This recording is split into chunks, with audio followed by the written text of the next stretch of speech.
그냥 다 같이 주님을 경외하는 마음으로 자리에서 일어서시겠습니다. 오늘 하나님께서 우리에게 주시는 말씀은 레위기 1장 1절에서 9절까지의 말씀입니다. 제가 받들어서 읽겠습니다.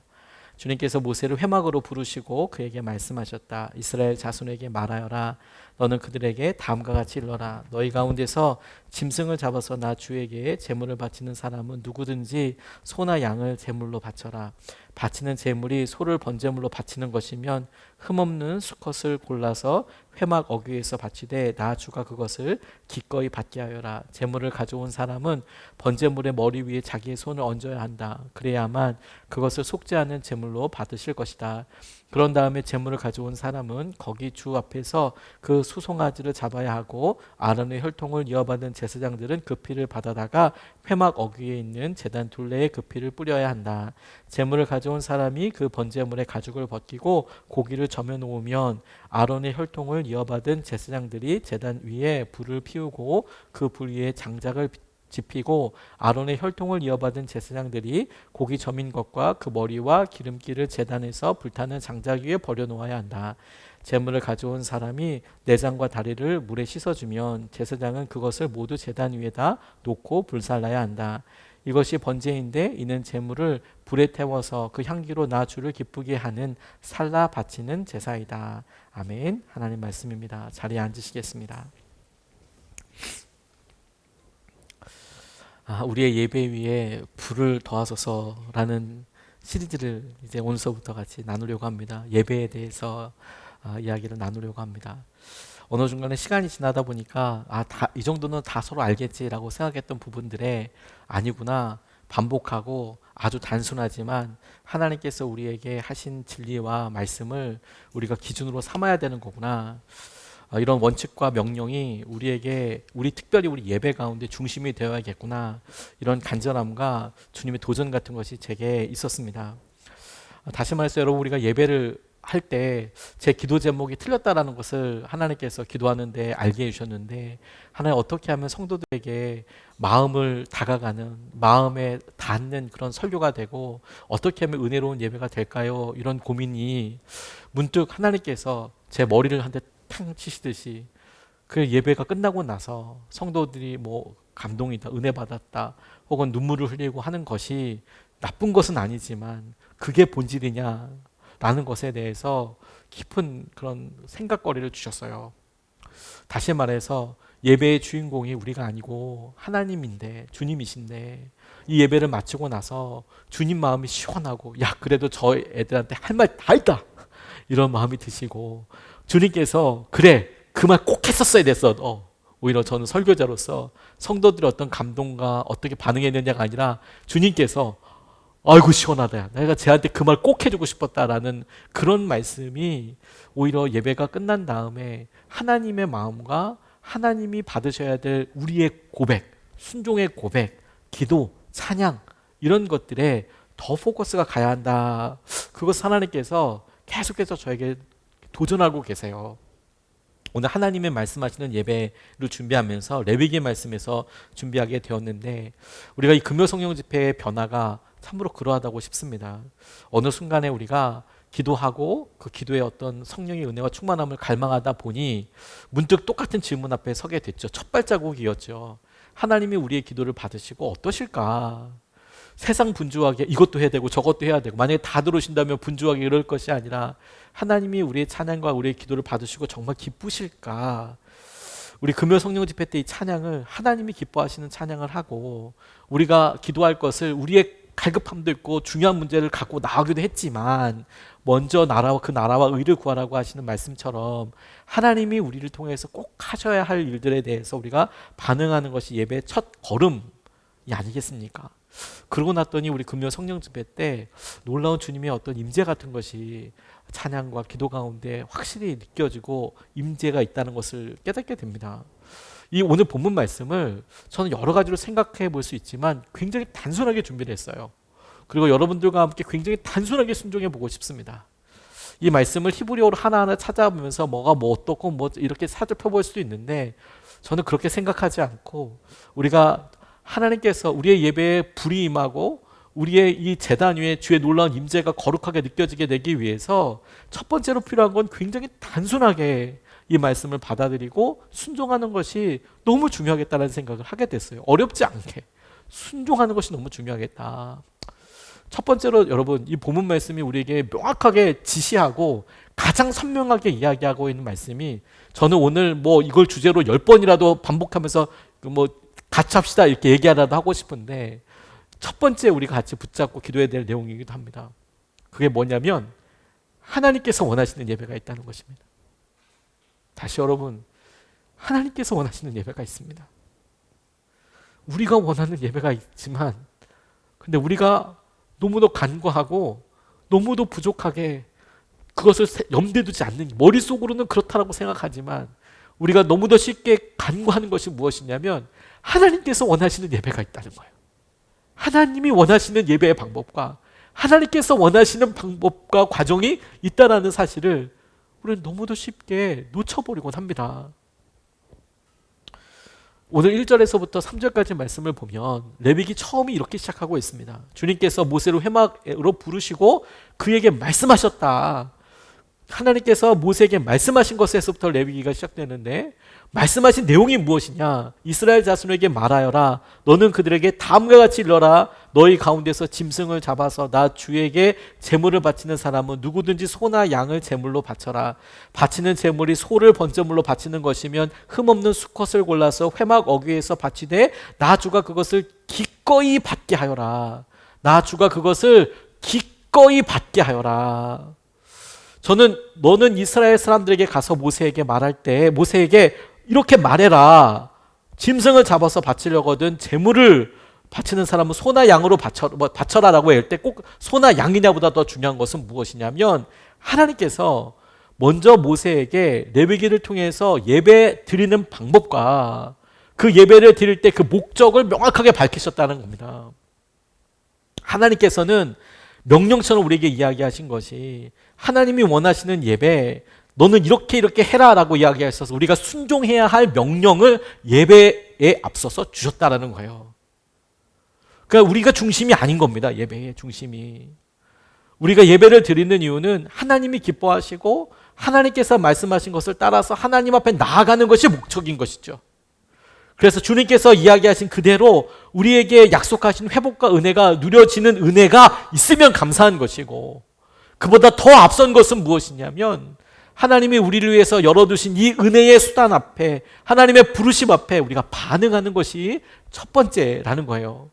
그래서 여러분, 너희들 예배를 드리는데 주님께서 기꺼이 받게 하여라 라는 부분이 너무 중요하다는 생각을 했어요. 우리가 예배를 드리는데 주님께서 기꺼이 받으시느냐, 즐겁게 받으시느냐, 진짜 부담된다, 야 너희들이 이렇게 하는 게 너무 부담된다라고 혹시 하실 수도 있지 않을까? 기꺼이 받으시겠나? 우리가 원하는 대로, 우리가 편한 대로 드리는 것이 아니라, 우리는 하나님께서 원하시기에, 하나님께서 우리의 주님이시기에 마땅히 반응해야 될 그 마음과 생각으로 우리가 예배에 하나님께서 원하시는 대로 나와 있는가? 그 자리에 서지 않으면 그 다음에 예배에 대한 어떤 그 다음 것도 다 아무것도 아니라는 생각이 들었어요. 왜냐하면 여러분, 여로보암이 타락했을 때, 여로보암이 왕이 되자마자 제일 먼저 했던 일이 뭔지 아십니까? 그가 하나님을 떠나진 않았습니다. 너무 아이러니하게도 오히려 그는 하나님을 더 믿자고 그랬습니다. 그래서 예루살렘 성으로 거기는 예루살렘 성에 있는 그 성전을 돌아갈 필요 없이 하나님 믿자, 하나님 열심히 믿자. 그래서 북이스라엘이 차지하고 있던 영토에서 가장 끝과 영토의 가장 남단이었던 그 남쪽은 국경 넘어서 남유다가 되니까 단과 베델에 각각 두 제단을 쌓고 거기다가 하나님을 모셔놨습니다.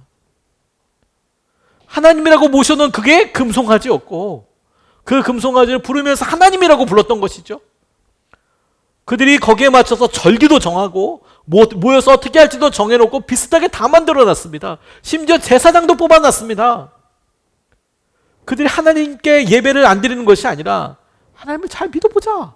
그래, 예배도 드려보자. 거리가 멀면 더 쉽게 갈 수 있도록 그렇게 가까이 예배도 드려보자. 그렇게 제단도 만들어보자.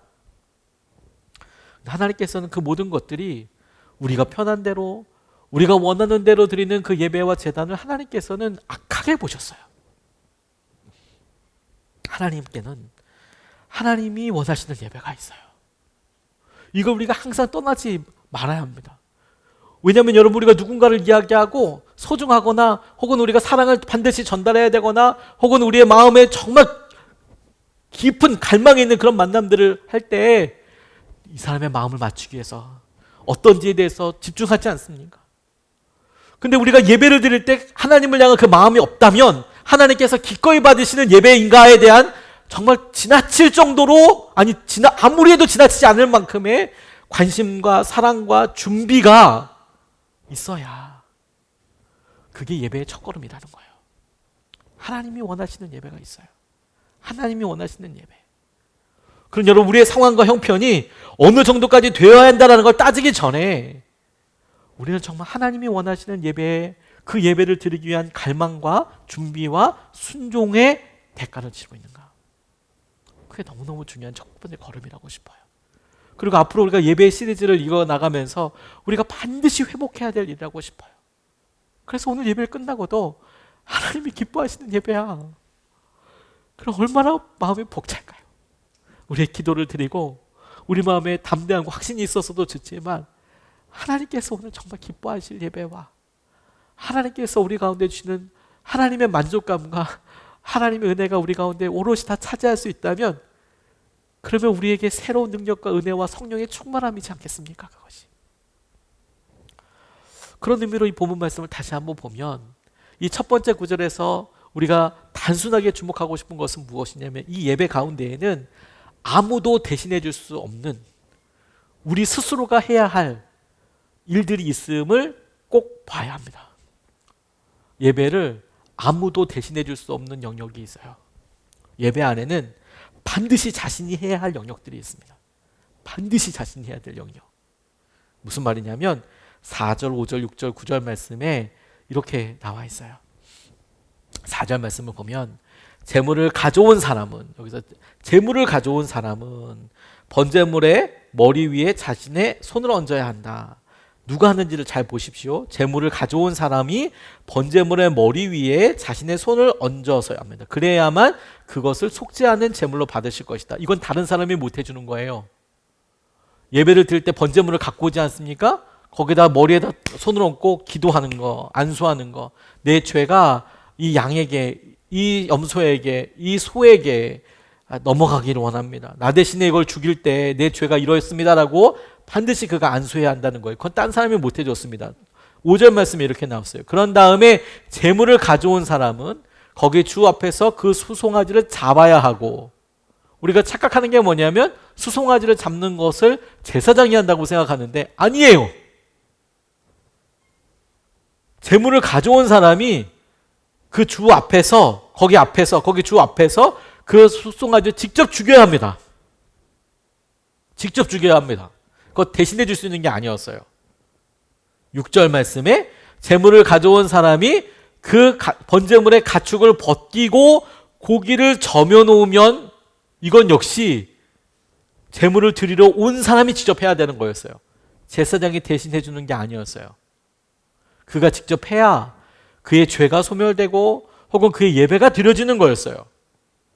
그리고 9절 말씀에 또 보면 제물을 가져온 사람이 내장과 다리를 물에 씻어주면, 이것도 제사장에게 넘어가기 전에 이 제물을 가져온 사람이 정성껏 그런 고기와 내장과 다리를 물로 깨끗이 씻어주어야 했던 거예요. 우리가 지금 예배를 드리면서 소 한 마리를 잡아놓고 그 송아지를 무슨 우리가 정향사도 아니고 그렇게 잡고 이렇게 하지는 않을 겁니다. 뭐 발골을 하거나 이렇게 되지는 않죠. 근데 주목하고 싶은 것이 무엇이냐면 대신해 줄 수 없고 반드시 그가 해야만 하는 것들이 예배의 중요한 축이었다는 거예요. 다시 말해서 예배에 그냥 가만히 앉아서 드릴 수 있는 예배는 없었다라는 겁니다. 하나님께서 레위기에서 말씀하셨던 모든 내용 중에 가장 핵심이고 사람들이 쉽게 간과하는 내용이 뭐냐면, 지금은 그렇게 제사 드리듯이, 저는 사실 그런 생각을 했었어요. 와, 제가 만약에 구약시대의 제사장이면 진짜 힘들었겠다. 저 피나는 거 되게 무서워하기도 하고, 이거 뭐 이렇게 고기 가르고 이런 거 갖다가 제사장이 해야 된다고 그러면 이거 내가 목회를 잘 할 수 있었을까 싶었는데 성경 말씀을 제대로 보니까 내가 할 일이 아닌 거예요. 너무 감사하더라고요. 아, 이거 재물을 가지고 예배하러 온 사람이 직접 해야 하는 거구나. 근데 우리가 가만히 생각해 보면 여러분, 우리는 예배에서 어느 순간에 가만히 와서 찬양이 시작되고 어느 순간에 사회자가 나와서 기도 멘트를 하고 그리고 예배 순서가 주보에 의해서 혹은 큐시트에 의해서 잘 짜여졌고 가만히 앉았다가 우리가 할 수 있는 게 일어서라고 하면 일어섰다가 앉으라 그러면 앉고 그리고 말씀 같이 듣고 뭐 가끔가다 설교 시간에 따라하자고 하면 따라하는 정도. 그리고 예배가 어느 순간에 축도를 향해서 달려가기를 막 시간을 재촉하면서 언제 끝나나 이렇게 보다가 설교가 끝나면 얼른 나가든지 혹은 인사할 때 뭐 할까 이렇게 하고 이렇게 나아가는 이런 모든 것에서 우리가 능동적으로 혹은 우리가 참여하는 것이 전혀 없는 것을 너무 당연하게 생각하는 거죠. 근데 레위기에서 명확하게 이야기하는 것에 우리가 지금 고기를 잡아다가 소를 잡아다가 똑같이 잡아야 된다 그렇게 적용하는 게 아니라 주님께서 레위기를 통해서 우리에게 계신 예배의 원형을 보니까 아니 이렇게나 대부분의 시간을 예배를 직접 드리는 사람들이 직접 참여하고 직접 준비하고 그 과정에서 기다리고 함께하고 있었던 것이 예배의 절반 이상이었구나. 그 제사의 절반 이상이었구나. 기꺼이 하나님께서 드리실 예배, 하나님께서 받고 싶으신 예배, 하나님께서 기뻐하시는 예배 가운데 제일 중요하게 생각하지만 우리에게 지금 현대 예배에서 많은 부분 익숙해져 있고 외면되고 있고 간과하고 있는 게 뭐냐면 우리 각자가 해야 될 부분들에 대해서 우리가 너무 약하게 생각하고 있는 것이죠. 실제로 제사장들이 해야 될 것 이후에 살펴보기도 하겠지만 거의 대부분은 본인이 예배에 오르는 사람들이 직접 해야 할 일이었어요. 정말 죄가 회개되고 싶다면, 해결되고 싶다면, 화목제를 드리려고 왔다면 정말 하나님과의 화목이 이루어지고 우리 같이 함께해야 될 감사의 제물을 드리려고 왔다면 하나님께서는 그 예배드리는 자의 준비와 마음과 참여와 헌신을 중요하게 생각하시는 것에 대해서 우리가 가볍게 보면 안 됩니다. 여기에는 시간과 정성과 수없이 많은 과정이 필요했습니다. 짐승이 대신해서 죽는 것이지만 이 예배는 자신의 죽음을 경험하는 순간이기도 했어요. 그리고 이것은 아무도 대신해 줄 수 없었습니다. 아무도 대신해 줄 수 없습니다. 저는 여러분 이것을 우리의 예배를 적용하고 거꾸로 질문해 보면 좋겠습니다. 어떻게 질문해 보냐면 우리의 예배가 나 없어도 되는가? 혹은 나 대신해 줄 사람 있는가? 갑작스럽게 해도 라고 생각된다면 우리에게 조금 더 열심히 필요한 거예요. 누구도 대신해 줄 수 없는 하나님께서 내 마음과 내 상황을 통하여서 누구도 대신해 줄 수 없는 그 마음을 우리에게 받으신다고 할 때 우리가 예배를 드리며 하나님 저만 드릴 수 있는 예배에 그것의 중심을 가져야 한다는 겁니다. 그런 의미로 여러분 또 다른 하지 않았던 무슨 사역을 시작하고 그런 것이 아닙니다. 우리가 당연히 하고 있는 일들의 의미와 중요성을 꼭 고백하며 의지하는 것이죠. 찬양은 여러분 아무도 대신해 줄 수 없습니다. 찬양은 아무도 대신해 줄 수 없는 겁니다. 내가 입 다물고 있으면 옆에 사람이 크게 하지 뭐 찬양단이 앞에서 찬양하지 아니요 여러분. 그분들은 찬양을 섬기기 위해서 미리 준비하고 기도로 준비된 분이 틀림없고 그래서 주님께서 쓰신 마음으로 감동으로 곡을 정하고 함께 할 수 있지만 그때 함께 부르는 찬양과 목소리는 다만 우리가 감기에 걸렸건 상황이 어떻든지 간에 우리의 마음을 전심으로 담아서 드릴 수 있는 찬양은 우리밖에 못한다는 거예요. 나 자신밖에 못한다는 겁니다. 다른 사람은 못한다는 겁니다. 그냥 예배 가운데 앉아서 와 찬양팀 진짜 잘하네? 이건 아무 의미 없다는 겁니다. 그 예배가 하나님께서 우리를 예배 드리러 우리가 왔는데 그 예배가 아무리 휘황찬란 폭적해도 여러분 우리 자신이 거기서 맹맹하게 구경꾼으로 있다면 그게 무슨 예배가 되겠습니까? 하나님 앞에. 하나님께서 이런 회중 전체가 드리는 예배만을 보시고 그 가운데 상한 심령으로 나와 있는 저와 여러분들이 어떤 마음인지 어떻게 하는지 아무 관심 없으신 채 그냥 전체가 드리는 예배의 아름다운 화음과 악기 소리를 중요하게 보신다면 그건 하나님의 모습이 아니지 않습니까? 저는 윌로우 크릭 교회라고 미국에서 한참 부흥하고 성장할 때 거기에 구도자 예배라는 예배가 있었어요. 꼭 가보고 싶은 소원하는 마음이 있어서 방문한 적이 있었습니다. 교회가 뭐 의리번쩍하게 엄청 크고요. 당시에 가장 미국에서 이게 막 급성장하는 그런 부흥하는 교회였거든요.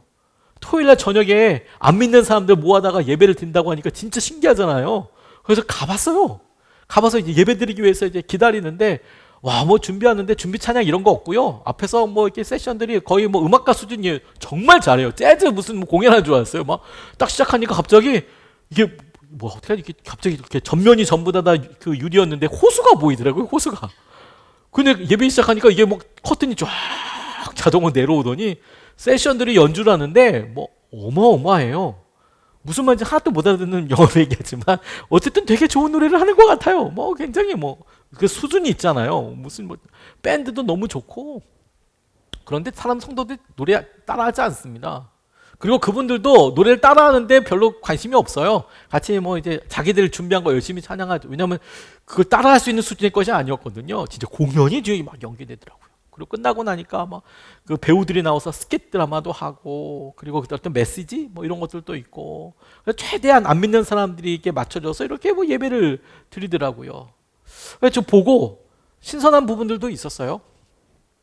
안 하던 것을 당시에 했었으니까 뭐 스킷 드라마든 뭐든 하고, 또 설교도 하는데 뭐 잔뜩 뭐 갖고 나와가지고 뭐 이렇게 보여주기도 하고 뭐 직접 하기도 하고 막 그러니까, 아, 저런 모습이겠구나, 아, 저렇게 성경이 그려지겠구나, 이런 생각들에서 그려볼 수 있는 것은 좋았지만, 정작 그 예배를 드리고 나서 이게 어떤 전도를 위해서 사람들에게 다가가고 그 사람들에게 메시지를 전하고 결단하게 하는 데는 도움이 분명 되는 부분이 있겠지만, 하나님이 보실 때 이것을 예배라고 생각하실까? 구경꾼으로 있다가? 만약에 하나님께서 예배로 생각한다면 하나님께서 가장 중요하게 생각하시고 기다려서 하이라이트처럼, 정말 하나님께서 제일 맛있는 하이라이트처럼 기다리셨던 건 뭘까? 그건 화려하게 준비되어 있는 퍼포먼스나 이런 것들이 아니라 정작 그 가운데 상한 마음들이 고백하는 말 한마디, 고백, 그들의 애써드리는 기도, 찬양, 이런 것들이라고요. 아무도 대신해 줄 수 없어요. 앞에서 드리는 누가 뭐 어마어마한 걸 해도 예배는 아무도 대신해 줄 수 없습니다. 기도 역시 여러분 아무도 대신해 줄 수 없습니다. 여러분 착각하지 마십시오. 기도 아무도 대신해 줄 수 없습니다. 중보기도가 있죠, 여러분. 중보기도의 대상이 될 수는 있습니다, 여러분들이. 여러분들을 날마다 제가 이름 불러가면서 기도합니다. 여러분들이 중보기도의 대상은 될 수 있습니다.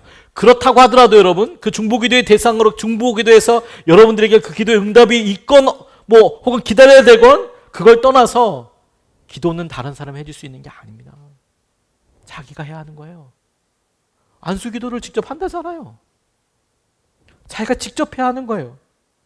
결국에 기도한 사람이 하나님을 경험하게 되는 거거든요. 헌금 드리는 건 역시 마찬가지입니다. 하나님께서 우리에게 이끄시고 역사하여 주실 때 하나님 앞에 반응하고 인도하여 주는 것이 너무 당연한 것이죠. 설교보다도 더 중요한 것은 그 설교를 듣고 기도하는 시간이라고 생각들어요. 왜냐하면 설교 시간 때 여러분들이 하는 건 없잖아요. 듣고 마음을 열고 하나님의 뜻대로 따라가기 위해서 생각을 모으는 것밖에 없지 않습니까? 근데 진짜 하나님께서 기다리시는 것은 그 설교를 듣고 그래서 어떤 마음이 들었느냐, 그래서 어떻게 살기로 결정했느냐, 너는 어떻게 반응했느냐, 그 고백이 주님께서는 진짜 받고 싶으신 것이죠. 예배 가운데 그게 진짜 하나님께서 주목하시는 것이죠. 그 시간이 하나님께 여러분의 것을 드리는 시간이기 때문에 그렇습니다. 고백을 드리고 새로 살아보겠다고 다짐을 하고 하나님께서 은혜를 같이 누리게 되고, 그게 하나님의 일하심과 역사하심이 되는 거예요.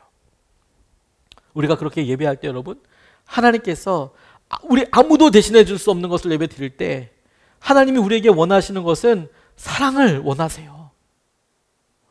근데 그 사랑을 원하시는 데 있어서 여러분, 우리가 느껴질 때 하나님께서 우리가 건강을 더 사랑하면 하나님은 사랑을 위해서, 당신을 향한 사랑을 받기 위해서 그 건강을 반드시 다루실 것입니다. 우리가 시간이 정말 더 소중하면 하나님이 원하시는 것은 사랑이지만 그 시간을 다루실 거예요. 하나님께서 우리에게 사랑을 원하시지만 우리가 하나님보다 돈을 더 사랑한다면 하나님은 그 돈을 반드시 다루실 것입니다. 하나님께 드릴 때, 하나님께 반응할 때 아무도 대신해 줄 수 없는 것이 있고, 그것을 통해서 하나님을 높여드리고 영광스럽게 한다는 거예요. 우리가 참여하지 않고 주님께 드림이 없다면 예배가 아닌 거예요. 이 레위기 말씀을 그대로 보면.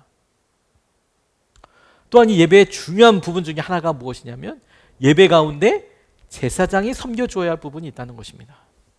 제사장이 섬겨줘야 될 부분이 있다는 것입니다.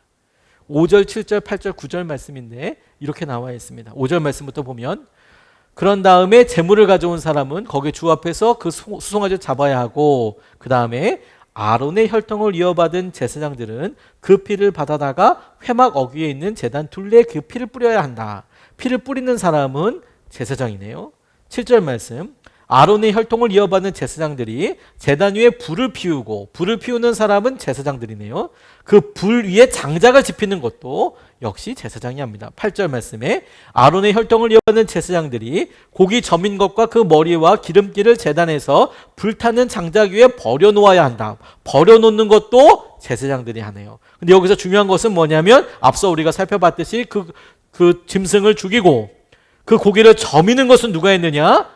예배를 드리는 사람이, 제물을 드리는 사람이 직접 했다는 거예요. 저며놓은 것을 이 제사장이 갖고 와서 불타는 장작 위에 올려놓는 것이죠.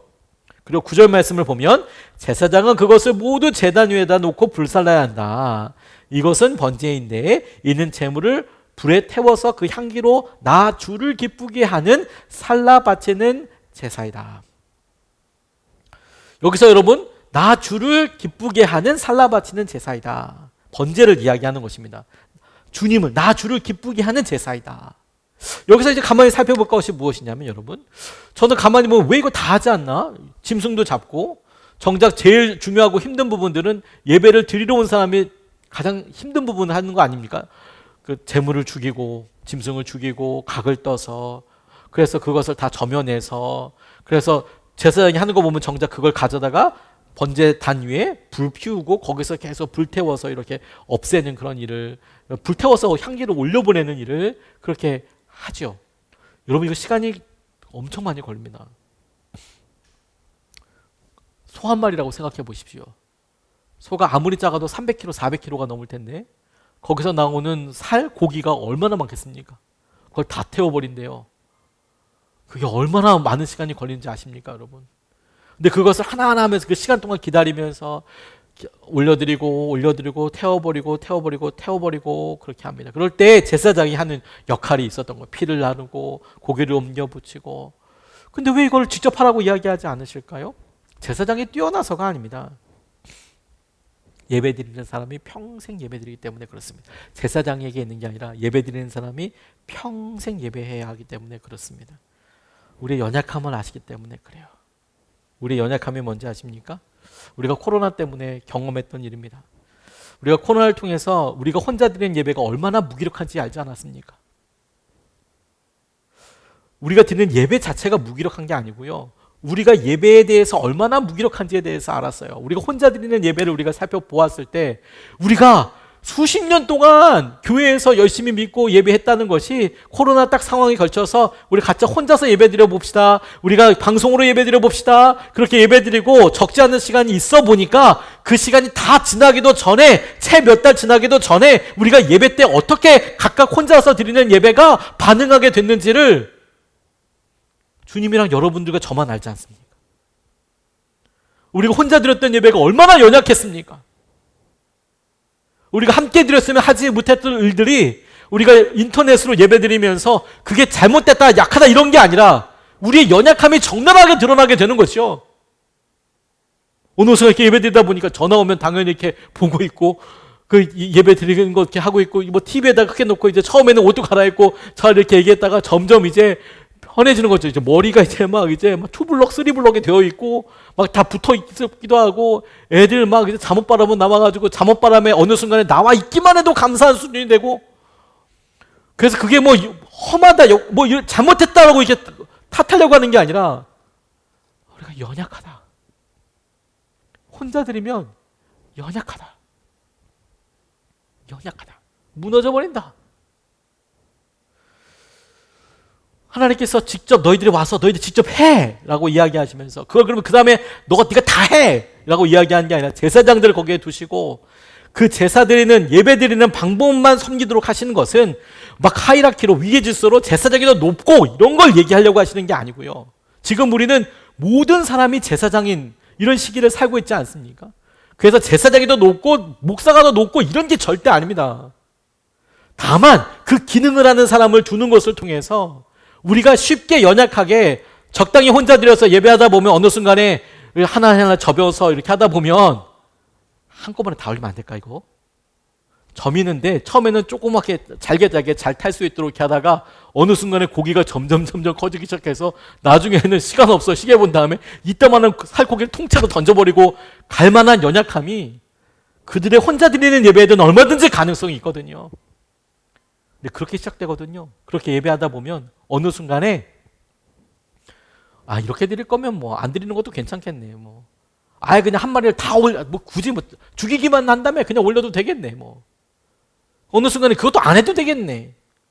우리의 연약함이 지향하는 바가 분명히 그렇습니다. 뿐만 아니라 여러분 그렇게 혼자 드린 예배는 부정적으로는 그렇게 되지만 또 다른 면에서 이렇게도 밝게 변화될 수 있어요. 첫 번째 예배를 떠올려 보면 아벨과 가인이 드렸던 예배를 생각해 보세요, 여러분. 아벨은 어린 양을 드렸어요. 가인은 곡식을 드렸습니다. 나중에 제가 아벨을 만나면 물어보고 싶어요. 가인을 뭐 만날 수는 없겠지만 뭐 아벨을 만나고 주님께 물어보고 싶어요. 왜 뭐 드리라고 정해주지 않았냐? 그러니까 무엇이 더 중요했느냐? 뭐 어린 양의 생명을 드렸기 때문에 뭐 곡식을 드렸기 때문에 뭐 이런 의미를 지금 살피는 것보다 그건 나중에 한번 제가 살펴볼 일이 있을 테지만 근데 저는 그런 질문을 정말 단순하게 해봤어요. 항상 성경 말씀을 볼 때마다 단순하게 질문들을 굉장히 많이 하거든요. 제가 단순하게 목사님만 무식하게 했던 질문이 뭔지 아십니까? 왜 처음부터 같이 드릴 생각을 안 했지? 왜 얘네들은 각각 따로 예배 드리지? 같이 예배 드렸으면 그 어린 양이랑 곡식이랑 함께 드리면 안 되나? 이런 생각도 들었고 둘이 약속했으면 그것도 괜찮았을 텐데 왜 정하지 않았지? 왜 하나님께서 왜 뭘 드리라고 이렇게 정해놓지 않으셨지? 레위기에는 정해주셨잖아요. 근데 가인과 아벨이 처음으로 하나님 앞에 예배 드리는데 감사 예배를 드리는데 그걸 정해놓지 않으셨어요. 그래서 자기 마음대로 드렸어요. 다시 한번 그 어린 양이 좋냐 뭐 곡식이 좋냐 이런 걸 묻지 않고 지금은 자기 마음대로 감사하는 마음에서 분명히 드렸을 거 아니에요. 하나님 앞에 시작점은 진짜 선하고 좋았죠. 그렇게 드린 예배가 뭘로 끝났어요? 살인사건으로 끝났어요. 형제살인. 말도 안 되는. 이게 우리가 혼자서 예배드리고 우리 마음대로 이렇게 반응하게 될 때 일어날 수 있는 안타까운 다소 극단적인 끝까지 갔을 때 드러나는 연약함 중에 한 가지임에 틀림없어요. 하나님께 묻지 않고 혼자서 예배드리면 그 예배가 개인화됩니다. 그리고 하나님 없이도 그 다음 행동들을 할 수 있습니다. 제사장에 필요한 것은 더 높거나 이런 사람이 아니라 그 일에 있어서 하나님의 말씀과 하나님의 기준을 삼아주는 사람이에요. 자와 같은 역할이에요. 그 기능으로 인하여서 끊임없이 살아계신 하나님을 떠오르게 하는 사람이에요. 우리가 예배를 드릴 때 그것을 중요하게 생각해야 합니다.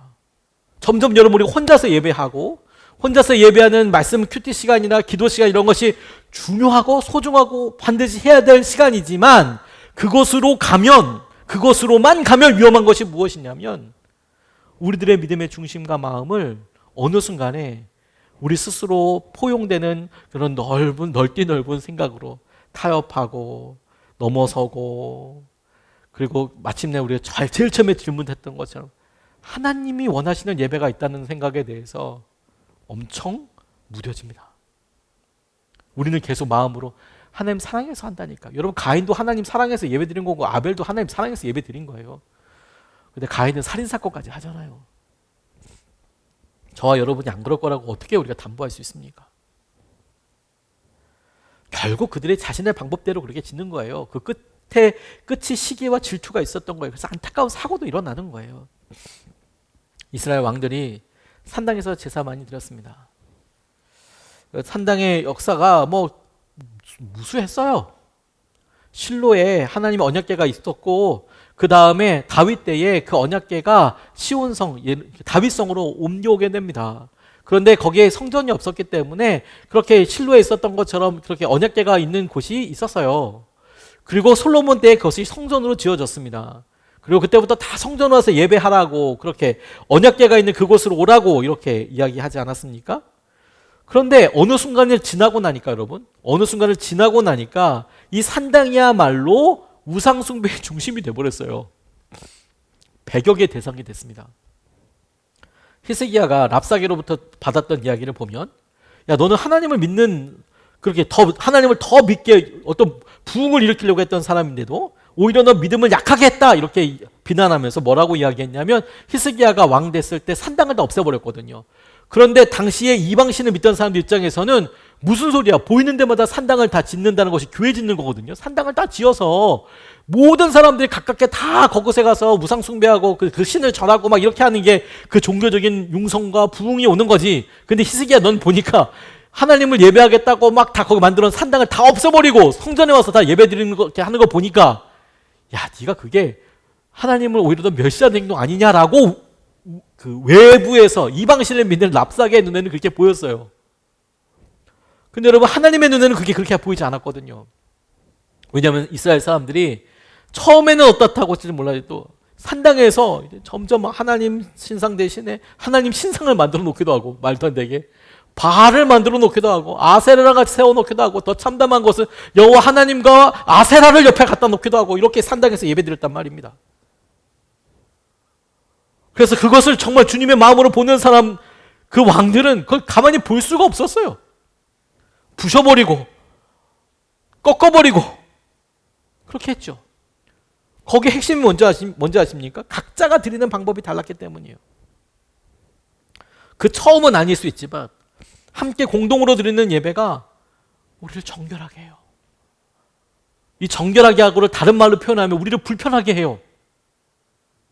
다시 불편하게 다른 말로 이야기하면 우리를 정결하게 해요. 정결하다 불편하다가 적어도 이 경우에는 똑같은 말일 것 같아요. 저는 요즘 21세기에 산당 많이 봅니다. 요즘 산당은 어디서 있는지 아십니까? 요즘 산당은 산에 가 있지 않고요. 유튜브에 있습니다. 유튜브에 산당 많습니다. 이단들이 판을 친 데 가서 이게 막 은혜 받았다고 이러고 있어요.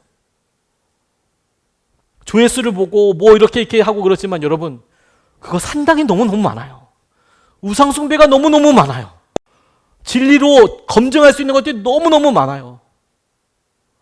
여러분 정말 같이 기도하고 싶은 게 뭐냐면 제발 그 유튜브 영상 중에서 영계를 봤다 무슨 뭐 이런 영계 이야기하는 사람 있으면 무조건 그 사람을 보면 안 됩니다. 영계? 뭐 영적인 대가? 왜 그렇게 이야기하냐면 여러분 저는 그 사람들을 인격적으로 아는 사람이 한 명도 없고 그러지만 그럼에도 불구하고 너무 위험하다고 이야기하는 것은 뭐냐면 검증이 안 되거든요. 왜 검증이 안 되는 줄 아십니까? 하나님께서 이렇게 말씀하셨다는데 그걸 뭐라고 얘기하겠어요? 지켜볼 때까지 있어야죠. 그러면 지켜볼 때까지 있을 때까지 그 시간이 걸리지 않겠습니까? 그때 이 사람들이 어떤 행동들을 하느냐를 또 봐야 되잖아요. 그러니까 검증이 너무너무 오래 걸리죠. 근데 그것을 통해서 그 사람들이 얻게 되는 다른 것들, 유익들, 그러면서 성경이 아닌 것들, 아니요 여러분. 신학교가 존재하고 많은 사람들이 거기에 같이 가서 기도하고 교단이 필요한 이유가 교단 정치나 뭐가 있고 뭐가 어떻고 그런 폐해가 있다는 것에만 집중하지 말고 오랫동안 그런 일들이 전통으로 이어지는 이유가 뭐냐면 서로 검증하기 위해서예요. 내가 하는 말이 하나님께서 하신 말씀과 성경 말씀과 정말 같냐를 크로스 체크도 하고 더블 체크도 되고 저렇게도 체크가 되고 그의 삶이 적어도 지금 보였을 때 내가 볼 수 있는 2년, 3년이 아니라 그의 신학교 때가 어땠고 그의 대학원 때가 어땠고 그의 초본 목회 생활이 어땠고 그의 마지막이 어땠는지를 다 알기 위해서 필요한 거거든요. 그냥 설교 한 편 가지고 그 사람이 이단인지 아닌지 절대로 알 수 없어요. 목사도 알 수 없어요. 심지어 어떤 분들은 이렇게 보면 머리가 아프고 이러면 분별한다고 생각하는데 그럴 수 없습니다, 여러분. 그렇게 쉽게 걸릴 거면 많은 사람들이 이게 빠지지 않습니다. 근데 이렇게 보면 요즘은 유튜브에 산당이 진짜 많아요. 거기서 막 예배 드리고 막 그래요. 그래서 가끔가다 깜짝깜짝 놀라요. 막 뒤에다가 후원 계좌 막 이렇게 넣어서 와 진짜 산당이네 여기 진짜 막 산당이네 막 이렇게 놔두죠. 하나님께서 우리를 만나게 하시고 예배하실 때 제사장들이 정해진 방법대로 함께하는 것은 다시 한번 제사장의 위계나 이런 것들 때문이 아니라 하나님의 말씀대로 그것이 온전히 이루어지기 위해서 서로 도움을 받기 위해서예요. 그게 우리를 붙잡아 주시는 통로입니다. 함께 가는 것 자체가 예배가 되는 거예요. 아까 불편함이 정결함이라고 그랬잖아요. 불편함이 정결함이라고. 우리가 여러분 욕심 하나, 게으른 습관 하나 꺾어도요. 저는 그것에서부터 예배가 시작된다고 싶어요. 시간을 맞춰서 오는 것부터. 여러분. 불편하죠? 그래서 불편한 게 정결함이라고 생각하면 된다니까요. 불편해요. 시간을 맞춰서 오는 거. 아니, 더 일찍 오는 거, 예배하는 거. 함께 드린다고 생각하면 함께 드리는 예절이 또 중요해지지 않겠습니까? 때로는 복장이 그렇게 중요할 때도 있겠고. 우리가 주인공이라고 생각해 보세요, 여러분. 주인공이라고 생각해 보면 우리가 어떻게 마음을 준비하겠습니까? 여행객은 편하게 오죠. 스레빠 신고도 올 수도 있어요. 근데 우리가 주인공이라고 생각하면 우리가 참으로 왕 대신 주님 앞에 나아가는 예배를 드리는 사람이라고 생각한다면 그러면 어떻게 해야 할지가 드러나게 되는 것이죠. 의미를 깊이 새기면서 나아가게 될 거예요. 우리가 앞으로 영으로서 영과 진리로 예배하라는 주님의 말씀도 생각해 보게 되겠지만 하나님께서 우리에게 주신 은혜들을 우리가 좀 같이 보고 누릴 수 있으면 좋겠어요. 오늘 세 가지 말씀을 같이 나눴어요, 여러분. 하나님께서 원하시는 예배가 있어요. 여러분. 하나님께서 원하시는 예배. 이것에 계속해서 우리가 예배를 드릴 때마다 반드시 생각해야 할 겁니다. 하나님께서 원하시는 예배가 있어요. 하나님께서. 그리고 그것은 우리가 평생 생각하고 묵상하며 나아가야 할 거예요. 두 번째, 여러분, 우리가 아무도 대신해 줄 수 없는 예배의 부분이 있어요. 아무도 대신해 줄 수 없어요. 아무도. 직접 가서 안수하고 포를 뜨고 각을 뜨고 그걸 씻어내듯이 우리가 직접 해야 될 것들이 있어요. 예배에 반드시 그게 있습니다. 우리 스스로가 분명히 아는 현대 예배들은 찬양하고 기도하고 헌금을 드리고 고백을 드리고 함께 교제를 하고 우리가 드리는 모든 것들이 아무도 대신해 줄 수 없어요. 그게 빠져서는 안 되는 중요한 거예요. 그리고 세 번째, 제사장이 섬겨줘야 될 부분이 있어요. 좀 더 넓게 적용해 보면 예배에 다른 사람들의 섬김과 함께하는 것을 통해서 드려져야만 하는 부분이 분명히 있다는 거예요. 혼자서 드리는 예배가 오래갈 수 없어요. 이번 주 주일 예배가 영적 전쟁 이것과 관련된 것인데 그러면서 이제 기도가 간절히 나오더라고요, 여러분. 우리가 우리의 예배에 놀라운 불이 임할 때 하나님께서 그것을 더 기뻐하지 않으실까? 저는 그런 기대감으로 이 말씀을 준비해서요. 어떻게 하면 하나님께서 기뻐하시지 않을까? 어떻게 기뻐하실까? 그래서 오늘 말씀을 준비하면서도 하나님께서 이곳에서 요즘 우리가 예레미야 아침마다 묵상하고 있는데 하나님께서 직접 세워가지고 얘기한다면 야, 예배는 내가 원하는 거잖아. 니들이 드리는 거고 니들이 받는 게 아니고 보는 것도 아니고 하나님이 받으시는 거잖아. 그리고 니들이 해야 될 게 있잖아. 어떻게 안 하고 다른 사람들한테 맡기고 넘어갈 수가 있니? 뿐만 아니라 함께 드려야만 하는 것이 있잖아. 제사장이 해야 될 일도 있잖아. 단순한 이 부르심 앞에 우리의 마음을 다시 비춰보아서 우리의 예배를 회복할 수 있으면 좋겠습니다.